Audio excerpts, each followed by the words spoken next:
सभी सिनेमा प्रेमियों को मैं पंकज त्यागी प्रणाम करता हूं और ज़िक्र सिनेमा में स्वागत करता हूं। मित्रों, यदि हिंदी फिल्मों में शोमैन शब्द का उच्चारण किया जाता है तो पहला नाम आता है द ग्रेट राज कपूर का। उनका असली नाम था रणवीर राज कपूर, जो कि बाद में रणबीर नाम उनके पोते को दिया गया और वो राज कपूर के नाम से फेमस हुए और फिल्म इंडस्ट्री में उन्हें राज साहब के नाम से पुकारा जाता था। उनके पिता पृथ्वीराज कपूर भी बड़े अभिनेता रहे, इसलिए एक्टिंग का कीड़ा तो इनके डीएनए में यूं ही रहा और बहुत अर्ली एज में ही राज साहब ने फिल्मों में काम करना शुरू कर दिया था। एक्टिंग के साथ साथ वो डायरेक्टर केदार शर्मा को असिस्ट भी कर रहे थे। केदार शर्मा ने ही इन्हें लीड रोल में पहला ब्रेक दिया। हीरोइन थी मधुबाला और फिल्म का नाम नील कमल। बहुत कम लोगों को पता होता है कि ऊपर वाले ने उन्हें क्या काम करने के लिए भेजा है और शायद राज कपूर उनमें से ही एक थे। अब देखिए, मात्र 24 साल की उम्र में उन्होंने एक अपना बैनर और स्टूडियो बनाया। नाम रखा अपने ही इनिशियल से RK। पहली फिल्म खुद डायरेक्ट की, आग। इसी फिल्म से राज कपूर और नरगिस की 16 फिल्मों लंबी एसोसिएशन की शुरुआत हुई। अब आप देखिए, 24 साल की उम्र में जो युवक एक्टिंग में नाम बनाने की कोशिश कर रहा है और एक्टिंग में भी फेयरली अच्छा कर रहा है, तो वो सामान्यतः इतनी जल्दी कुछ और करने की सोचेगा भी नहीं। लेकिन राज कपूर तो आखिर राज कपूर थे। उन्होंने न सिर्फ खुद के दम पर RK फिल्म्स की स्थापना की, बल्कि स्टूडियो भी बनाया। उस समय तक उनकी शादी हो चुकी थी। उनकी पत्नी कृष्णा ने कहा था कि स्टूडियो के बजाय अपना घर बनाते हैं। तब राज साहब ने कहा था कि जिनके घर बनते हैं उनके स्टूडियो नहीं बनते, परंतु जिनके स्टूडियो बन जाते हैं उनके कई घर बन सकते हैं। आग हालांकि बॉक्स ऑफिस पर कुछ खास सफल तो नहीं हुई, लेकिन राज कपूर के डायरेक्शन का लोहा दुनिया ने माना। आग के बाद भी राज कपूर RK फिल्म्स के बाहर की फिल्मों में काम करते रहे। अगले साल ही उनकी एक ज़बरदस्त फिल्म आई। महबूब खान डायरेक्टर थे। फिल्म का नाम था अंदाज। साथ में थे नरगिस और दिलीप कुमार। यह शानदार तिकड़ी की एक शानदार फिल्म थी। अब इस मोड़ पर राज कपूर एक्टर के तौर पर तो एस्टेब्लिश हो ही गए थे और दूसरी तरफ बहैसियत डायरेक्टर एस्टेब्लिश हुए अपनी अगली फिल्म बरसात से। RK बैनर्स की ही फिल्म थी। यह फिल्म कई मायनों में ऐतिहासिक है। जो इसने कारनामे किए वो तो हैं ही। इसके अलावा इसी फिल्म में पदार्पण किया था फिल्मों में संगीतकार शंकर जयकिशन, गीतकार हसरत जयपुरी और शैलेंद्र ने। एक ही फिल्म में इतने महान लोगों ने, जिन्होंने फिल्म इंडस्ट्री की इतनी सेवा की है, उन्होंने डेब्यू किया था। राज कपूर ने जिन टैलेंटेड लोगों को यंग एज में ही पहचान कर ब्रेक दिया, यह टीम उनमें सबसे आगे है। और राज कपूर भी खुद उस समय न्यू कमर जैसे ही थे, तो आप समझ सकते हैं कि उनकी नज़र कितनी तीखी थी।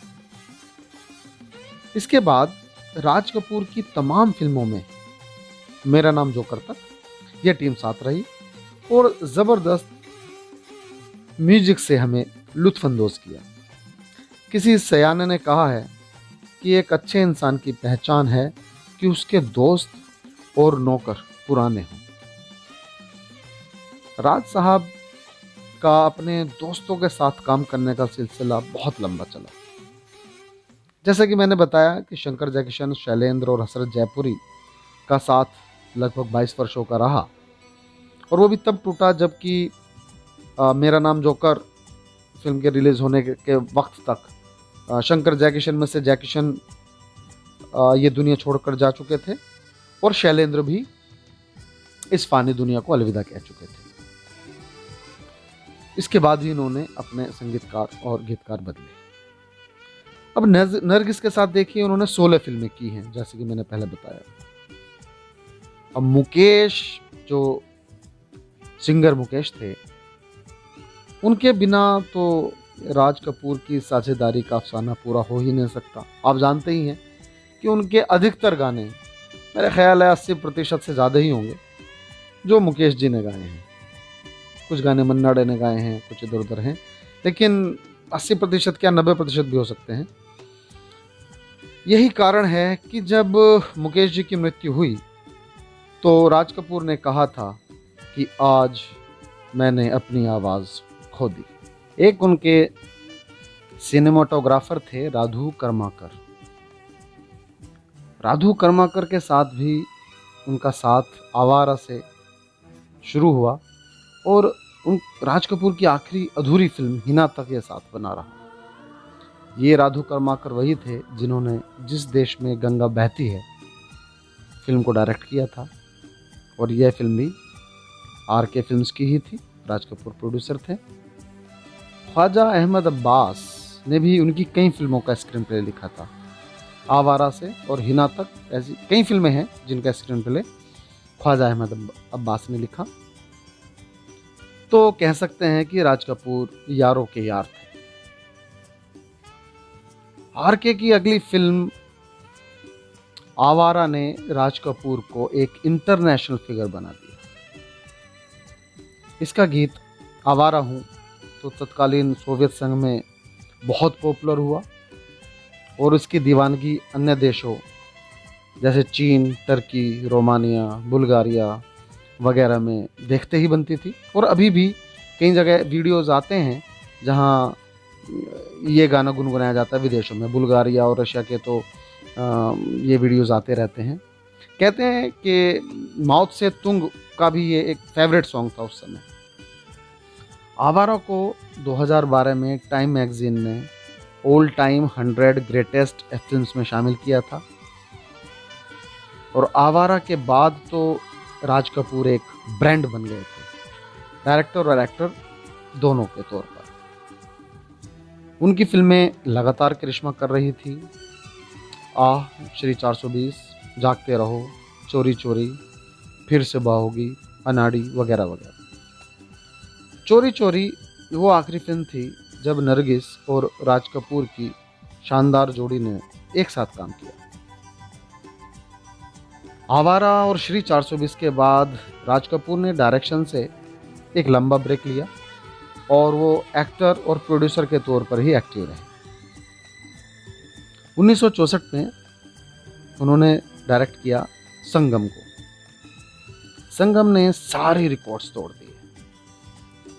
यह राज कपूर की पहली कंप्लीट कलर फिल्म थी और पहली फिल्म थी जिसकी शूटिंग विदेश में की थी उन्होंने। पैसे और अवार्ड्स की बारिश हो गई इस फिल्म से राज कपूर पर। वह बहैसियत हीरो भी राज कपूर की आखिरी सफल फिल्म थी, क्योंकि बतौर हीरो कुछ फिल्में आई लेकिन वो सफल नहीं रही, जैसे दूल्हा दुल्हन, तीसरी कसम, अराउंड द वर्ल्ड, सपनों का सौदागर। संगम के बाद उन्होंने अपनी ड्रीम फिल्म बनाई, मेरा नाम जोकर।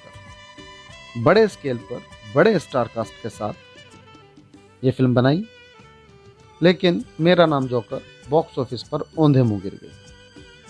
हालांकि अब इसकी गिनती क्लासिक फिल्मों में होती है, लेकिन तब इसने राज कपूर को बहुत नुकसान पहुंचाया। वो कर्ज में भी डूब गए थे। इस असफलता के बाद राज कपूर का अपग्रेडेड वर्जन हमारे सामने आया और उन्होंने एक युवा प्रेम कहानी बनाई, बॉबी।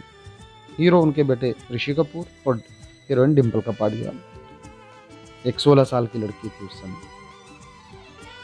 बॉबी ने टीनेज लव स्टोरी का एक नया ट्रेंड चलाया। इसके गानों ने झंडे गाड़ दिए और शंकर जयकिशन की जगह उन्होंने पहली बार किसी और संगीतकार को ट्राई किया, वो थे लक्ष्मीकांत प्यारेलाल। अगली फिल्म उन्होंने डायरेक्ट की सत्यम शिवम सुंदरम। ये गांव की कहानी है और यहाँ तो एक सवाल मेरा भी राज साहब से है कि किस गांव में लड़कियां ऐसे कपड़े पहनती हैं जैसे उन्होंने जीनत अमान को इस फिल्म में पहना है। लिहाजा यह फिल्म थोड़ी कमज़ोर साबित हुई। उन्होंने सृजनात्मक स्वतंत्रता के नाम पर कुछ ज़्यादा ही स्वतंत्रता ले ली और शायद इसी वजह से दर्शकों ने भी ये फिल्म उस गर्मजोशी के साथ एक्सेप्ट नहीं की। लेकिन उनका जो अगला प्रोजेक्ट था प्रेम रोग, वो अगेन सुपरहिट और अपने भाई शम्मी कपूर को पहली बार उन्होंने निर्देशित किया था प्रेम रोग में। यहाँ दोस्तों बताता चलूँ कि उन्होंने कभी रणधीर कपूर को डायरेक्ट नहीं किया अपने बेटे को। अलबत्ता रणधीर कपूर के डायरेक्शन में 2 फिल्में ज़रूर की हैं जिसमें उन्होंने एक्टिंग की है, एक कल आज और कल और दूसरी धर्म करम। शशि कपूर को तो वो पहले भी डायरेक्ट कर चुके थे जैसे सत्यम शिवम सुंदरम में, और शम्मी कपूर को इस फिल्म में डायरेक्ट किया। प्रेम रोग राज कपूर की मेरी पसंदीदा फिल्म है। 3 साल के बाद एक और ब्लॉकबस्टर लेकर हाजिर थे राज कपूर से, राम तेरी गंगा मैली। हीरोइन थी एक नई लड़की मंदाकिनी, मेरठ की रहने वाली थी, और उनका छोटा बेटा राजीव कपूर एक हीरो में के तौर पर था उस फिल्म में। बताते हैं कि इसकी शूटिंग के दौरान वो अस्थमा से पीड़ित थे, सांस संबंधी दिक्कतें थी। अब चूंकि शूटिंग इसकी एक काफ़ी बड़ा हिस्सा ऊंचे पहाड़ों पर शूट हुआ था, इसलिए उन्हें प्रॉब्लम होती थी। तो भी वे पालकी पर बैठकर शूटिंग स्थल तक जाते थे और शूट करते थे। इस तरह से फिल्म उन्होंने कंप्लीट की। तो ये था उनका जज्बा, उनका जुनून, उनका डेडिकेशन।